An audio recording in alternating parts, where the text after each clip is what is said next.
Hey, what is up guys? Welcome back to another Java tutorial. And in this tutorial, we are going to be covering how to read from files, create files, and write to files. I told you in the previous tutorial that we were going to start working with files and all that kind of input-output related stuff. And this is the beginning of that. So, to start off, I want to make something very clear. There are multiple ways of doing these specific actions that we're going to be doing here. I want you guys to go out onto the internet and look for other ways of doing what I'm going to do here. Reading from files, writing to files, and that sort of thing. That's kind of the whole point of programming, is going out and learning other ways of solving a problem that might be more efficient in one circumstance but less efficient in another. Now, I'm going to teach you the preferred method of reading from, writing to, and creating files before Java 8. Well, I wouldn't even call it the preferred method, but one of the ways of how you would have done it before Java 8, and then I will show you how you do it with one of the newer APIs in Java 8. And that will be in the next video, not this one. So yeah, the reason I'm doing it this way is so in case you want to support versions before Java 8 and ensure that it'll work on every version above that,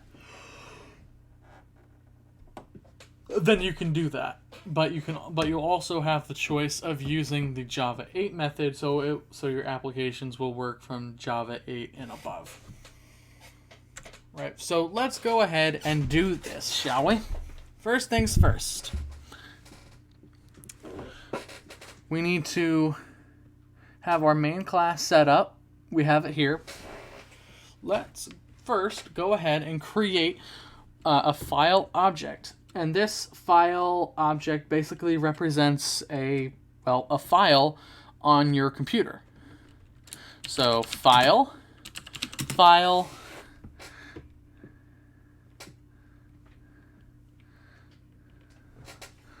Oh, where is my cursor? Oh, don't want to do that. Okay, so let's go file is equal to a new file. Now you can see we get a red squiggly line. That's because the constructor needs a string passed to it. In this case, it's going to be our file name. But this can be the path to your file and that kind of thing. So let's go ahead and say test.txt. And that's going to be our file. Now, of course, as it stands right now, do Control-Shift-O to import it, first of all. So we have java.io.file imported. But right now, if we try to read or write from this file, it's not Java's not going to be able to find it, and it's going to throw a file not found exception. So what we need to do is we need to create the file first. How do we do that? Well, we can call the create new file method on the file object that we have here. However, the create new file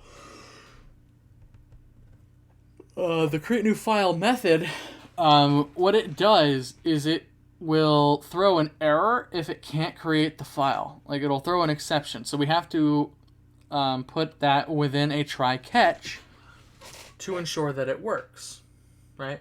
So there are two different types of exceptions that create new file can throw. It can throw an IO exception, which basically means that something happened with the input-output operations that it's trying to perform.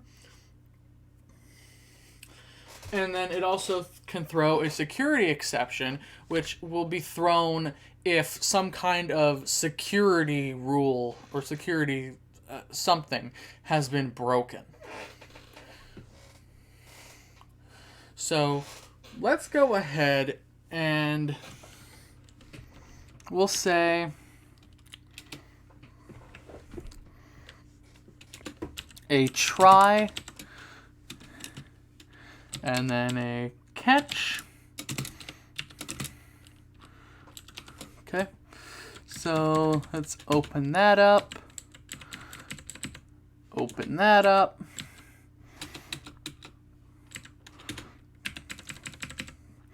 And then you can just pass in a normal exception here if you want to make it as generic as possible.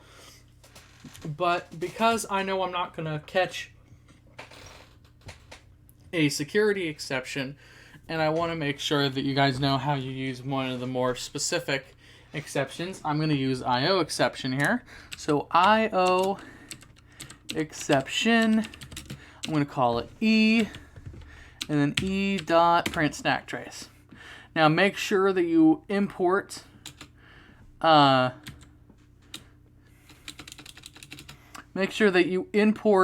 exception.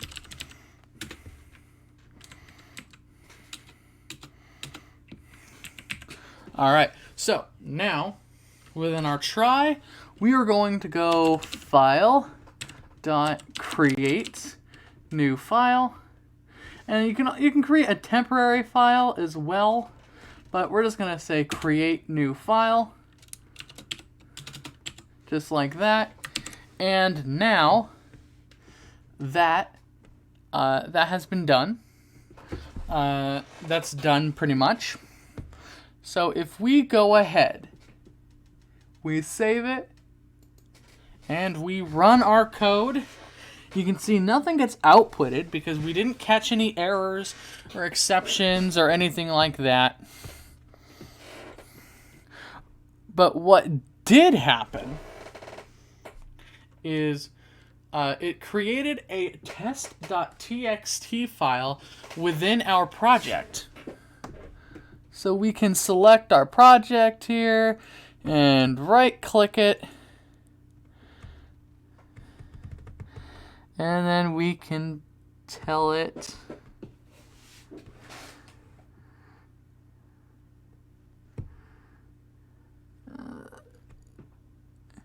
yeah, you can basically tell it to refresh from there.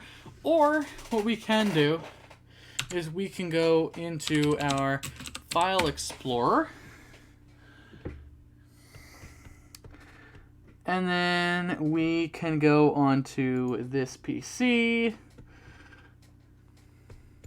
go into our hard drive, or C drive I should say, go to users, go into your user profile, find, or I guess I should say navigate to your Eclipse workspace, wherever you placed that. It's going to be buried amongst a bunch of stuff if you just let it go to its default. Okay. Now we can go into our project, and you can see we have a test.txt file. That is the file that we just created. Pretty neat, right? Well, we can also write to that file if we want to. How do we do this? Well, let's get rid of our create file stuff because reasons. Now we're gonna read from the file, or we're gonna write to the file. It wouldn't make much sense to read from the file if there's nothing in it. So let's go ahead and we're gonna create a buffered writer object. So buffered writer. We're going to call it writer. We're going to set it equal to null for now. And we are going to put together another try-catch. And this is also going to take an IO exception.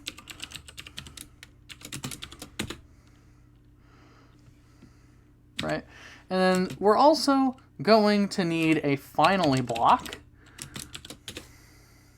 with another try-catch inside of that. That's also an IO exception.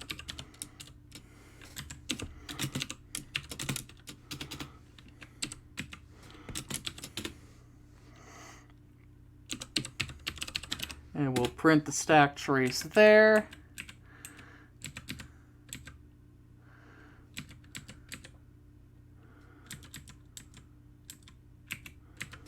Right, so we can do that. And inside of the finally block, we'll just go writer.close.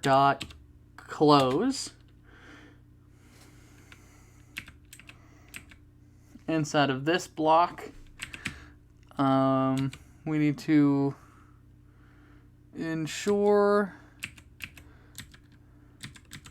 that we have the object name there, just like that. And here we're going to go e.print stack trace as well. All right, so now inside of the main try block here, we are going to say writer is equal to a new buffered writer, and inside of its constructor, it takes in a file writer.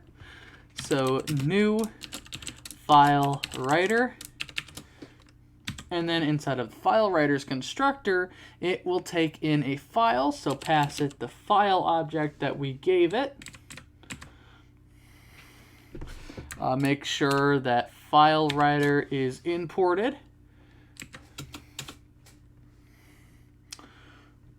Cool. So once we do that, we can then just call the write method for our buffered writer.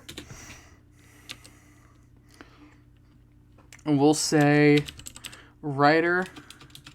Well, actually, yeah, let's go ahead and say for int I is equal to 0, I is less than 10, I plus plus, and then we'll have it write, we're basically having this write 10 different lines, so writer dot write,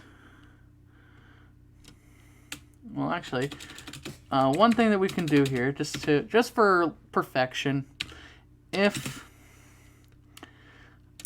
I is less than 9,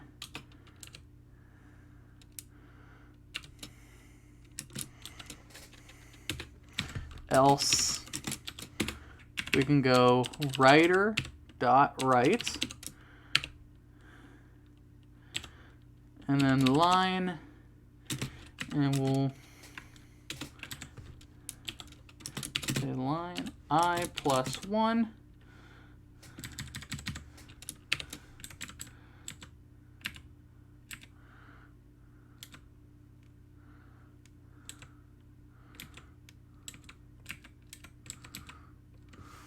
Right. Okay.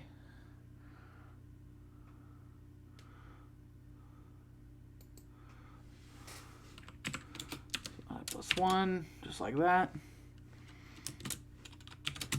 And then append to that a new line character. Otherwise, we want to write a singular line.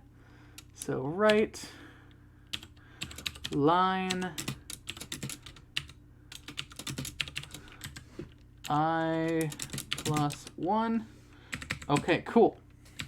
Right? So with that, we can save it. And let's kind of go over this so we have a better idea of what we're dealing with. So we have a file object that is referring to our test.txt file that we had created earlier. And then we have a buffered writer. We set equal to null initially.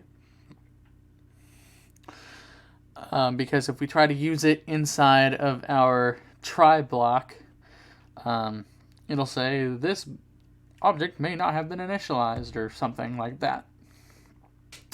Inside of our try block, we instantiate our writer object to a new buffered writer, which then takes a file writer, and that will then take a file object, so it knows what file to write to.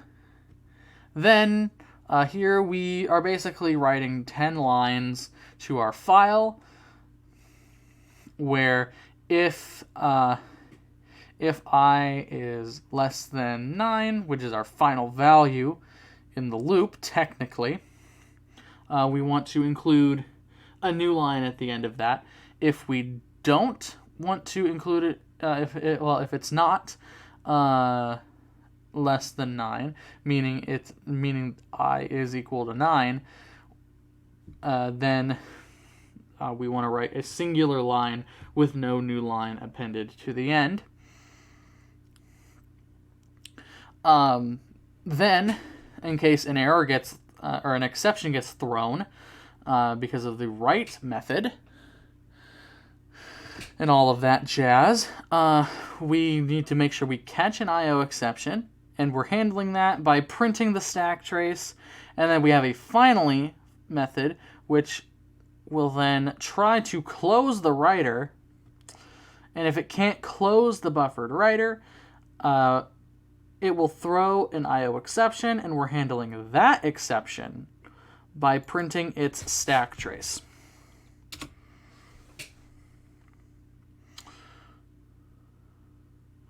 So that's how that works. Let's go ahead now and save it and run it. Now, of course, we don't see anything happening in the console, but if we go back to our File Explorer,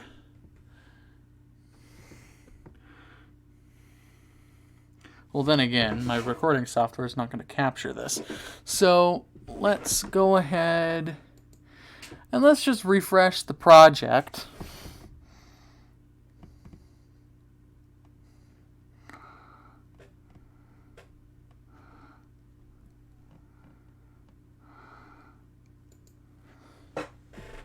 Alright, so let's go ahead now and open the text file. You can see we have 10 lines here, and only 10 lines.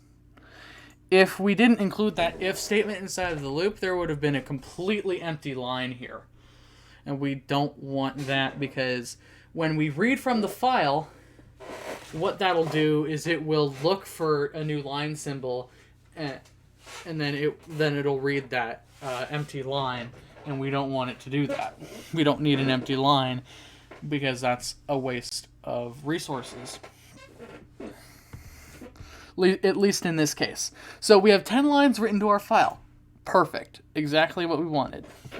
Now, what about reading from the file?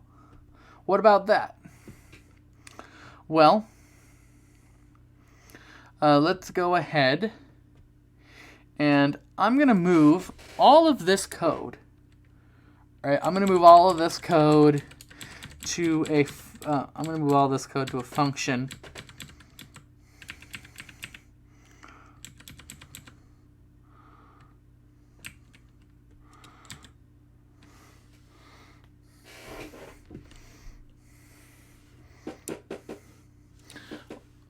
So we can go ahead then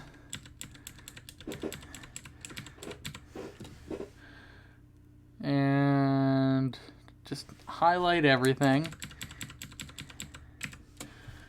copy it, delete it, right? And we can then go ahead and say public static void write to file, just like that. Cool.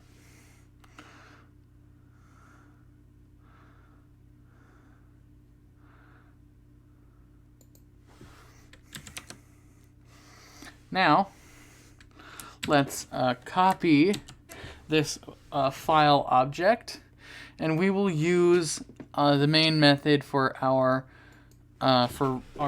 reading from the file. Right? So here we are with our file object. The next thing we want is we need a buffered reader. So buffered reader, set that equal to null initially. Then we need a try catch. So try catch IO exception is the exception that we need to catch here.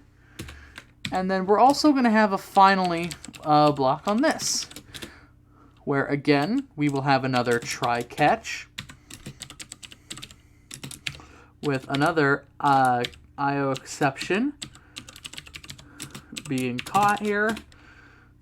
E dot print stack trace.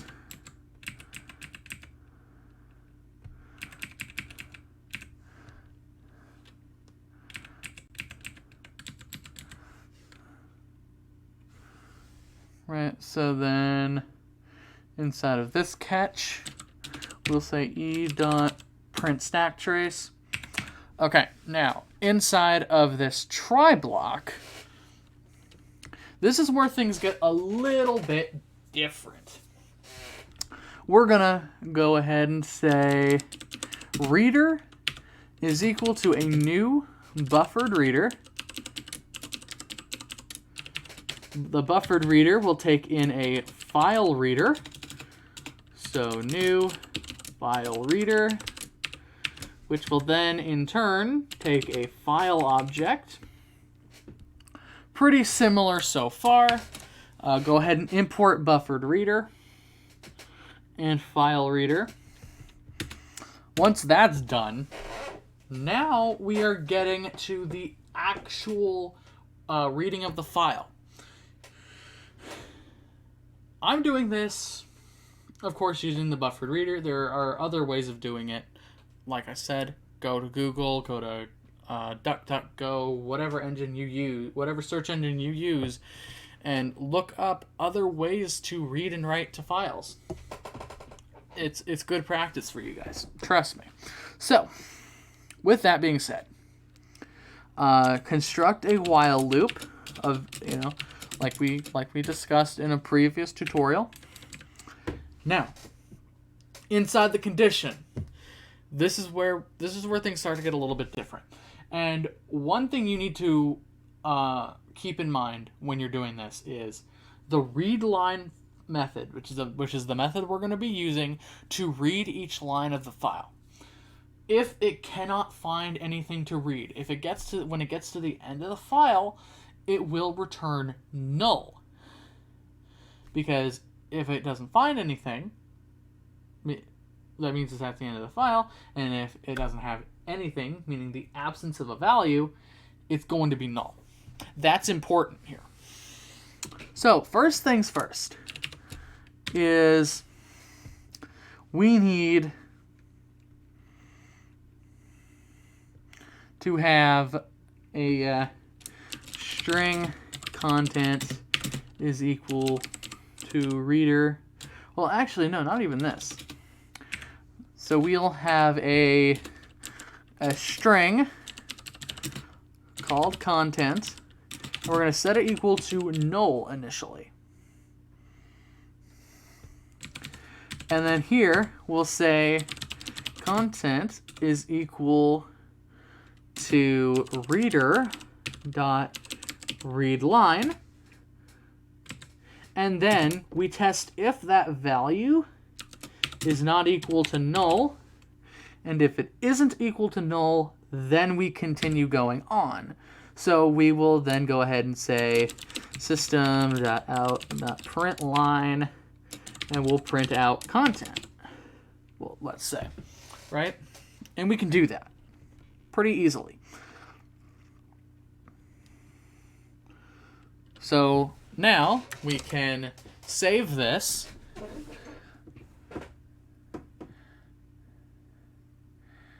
and we run this, you can see we have an error. What's the error here that we seem to have misplaced? This catch block.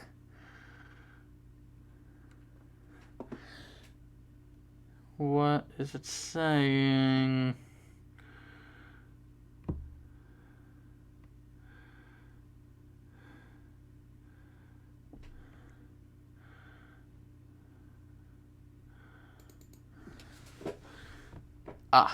So it looks like in here we forgot to put in our reader.close. It couldn't find any exception that it needed to handle, so it thought it was useless. Okay. So once that's done, go ahead, save it, and run it. And now you can see all 10 lines from our file are printed. And you might be asking yourself, wait a minute, how does that even work? How did that work? We've never done a while loop like this. I didn't show you this before. Well, let me kind of explain to you what's going on here. So, basically, what's going on here is we are utilizing the order of precedence. Remember, I discussed this. I discussed the order of precedence, where whatever's inside of parentheses, whatever operation is inside of parentheses, always takes precedence. It always goes first. Same thing as in typical mathematics. When you're dealing with equations, if something is in parentheses, you have to take care of that first. So what it's doing when we have that understanding is it'll say it's basically assigning the next line of the file to the content string. And if it's null, then it just stops. It doesn't go through the loop anymore. If it's null initially, it doesn't go through the loop at all. However, if the value that's assigned to content here isn't null, like what we're testing, we then print out the content of that specific line in the file. And setting content to null up here is important, because if this doesn't go through at all, that's not going to change. Null is not going to change. So then it will say, nope, we don't have anything in the file. And it's not going to print anything. So that's pretty much how that works. If you don't understand it still, I will leave a couple. I'll try to remember to leave a couple articles explaining it a little bit better than I could in the description, as well as the documentation for readline. I'll leave the Java docs, or at least I'll try to, in the description. I may forget. Yeah, that's how you create, read, and write to and from files in Java. Specifically, how you would a way that you would do it before Java 8. This isn't utilizing any new Java 8 features. This is using things from all the way back to Java 1 to 1.2, because create new file was created in Java 1.2, but that's besides the point. You can use this in any version of Java. Doesn't matter what version it is, and it will work. It's good if you want to make sure that your application is backwards compatible with as many computers as possible. But if you want to keep it as up to date as possible, you can always use the more modern Java 8 and up way of doing it, which I will show you in the next video. So, with that being said, thank you all so very much for watching, and we will see you all in the next one. Bye-bye now.